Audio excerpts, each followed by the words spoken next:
It is great to be back in Chicago and to be here at this distinguished gathering. I don't know that I've ever sat at a longer head table. And it is a great pleasure to be introduced by Miles White.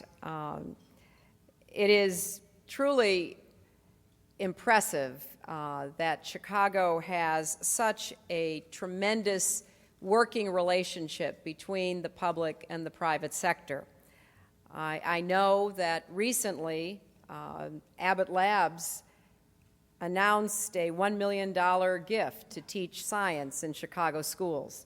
Another example of the kind of commitment that Chicago's business community has to education and in so many other areas of common endeavor. It would be hard for me to not stand here before you and thank your mayor for being such a tremendous leader of this city and for demonstrating what a mayor can accomplish in a great city like Chicago.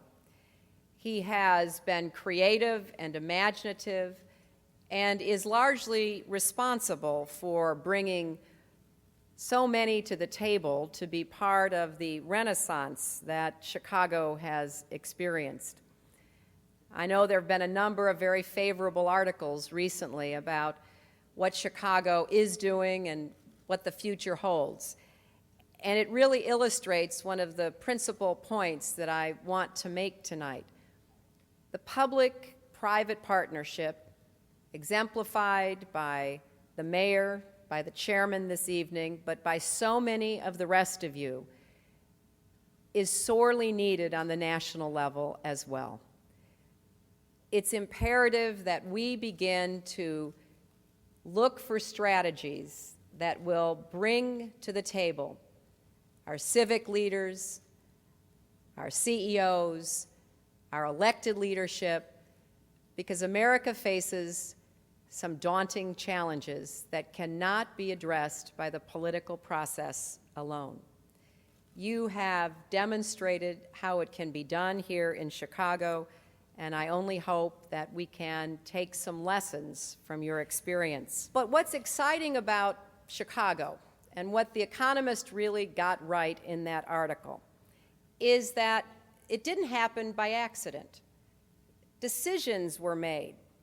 Leaders and citizens recognizing that you needed each other to have a healthy city to live in and to do business in. And you came together. You overcame all of the divides, political and racial and ethnic and every one of the others that sometimes keep us from working together and finding common ground. And you began to really attract new businesses, to diffuse some of the tensions in the city, to begin those daring reforms in the schools, even to plant over 200,000 trees. Everyone brought something to the table. And because of that, people now look to Chicago as a model. Well, America needs that same commitment. We are not working together. We are not finding common ground.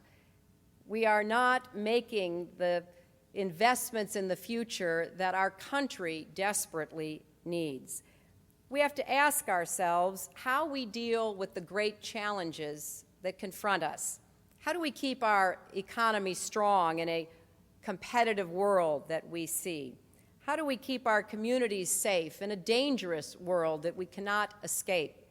How do we protect our values in a rapidly changing world? Well, today we have no choice about whether or not to embrace globalization. It is happening. We can't pretend it's going away. We can't wish it away. It is occurring. But as in earlier times, we do have a choice about how we deal with globalization and the competitive threat that it poses. We can choose to unleash the power of innovation and enterprise in ways that promote our economic growth and our values, so that all Americans share in the prosperity. We can choose to think hard about the long-term implications of the fiscal path we're on as a nation. And we can choose to chart a wiser course. To do that, we start from the principles that have inspired Americans from the beginning: sticking with fiscal discipline, rewarding hard work, investing in our people, growing a strong middle class by giving everyone a chance to succeed. If we lead with those values, we can, once again, compete and win in the global economy. I know we can do this. Now, a speech about the economy could literally last all night, and I am not the member of my household who's famous for long speeches. So let me just focus on two basic principles. I suggest that we agree on the need for an economic strategy that keeps our economy growing and creating good jobs in the face of new competition, and that we strengthen the middle class, which is, after all, the engine of our growth and the backbone of our democracy. It's also important that while we're creating these new jobs, we recognize that at the lowest rung of the income scale are people making the minimum wage. They have not had a raise in 11 years. Do the math sometime about what you would be living on if you had not had a raise in 11 years. And then do the math about what a minimum wage brings in income. If we don't send a very clear signal that we're all in this together, the character of America will change. In the 90s, we raised the Earned Income Tax Credit and the minimum wage so that a working parent of two could live above the poverty line. We have fallen behind again.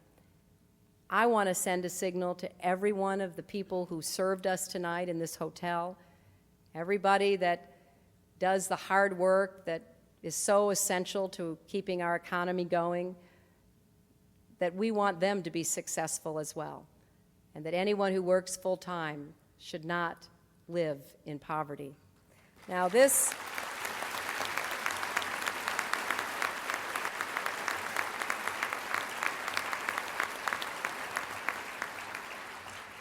is not a simple agenda. It has a lot of political pitfalls, which I'm well aware of. Some may disagree with it. Some may have other and certainly better ideas. But let us never believe or even imagine that the American system is not up to the challenge. It's in our DNA. We just have not marshaled our resources and our leadership to address these new challenges. Think about what happened in this city after the fire in 1871, a city that was built not just in a quick and get the job done way, but a city that was built with some of the greatest architecture in the world. The leaders, and again, the public and the private sector, dreamed big. They made a great city even greater out of the ashes. Think about all of our previous leaders who we really look to with admiration because they made tough decisions and we benefited from them. What every one of us has in common is that in America we can reinvent ourselves. We can move from one dream to the next, but we can't do it on our own. Some believe that, talking about this is old-fashioned. I believe it is just as important today as it ever was. We can't wall ourselves off from the wider world, but we can still choose how we respond to it. That's what America is about, and that is certainly what this city has been for generations who have come here and realized the American dream. In 1927, the president of the First National Bank of Chicago, Melvin Traylor, addressed the very first meeting of the Economic Club of Chicago. No one then had any ideas of the challenges that lay ahead. It was before the Great Crash, it was before the Depression, it was before World War II and all that followed. But in his remarks, Mr. Traylor set out the utterly American idea that even when things look good for us, we need to look ahead. We need to think wisely about the common good.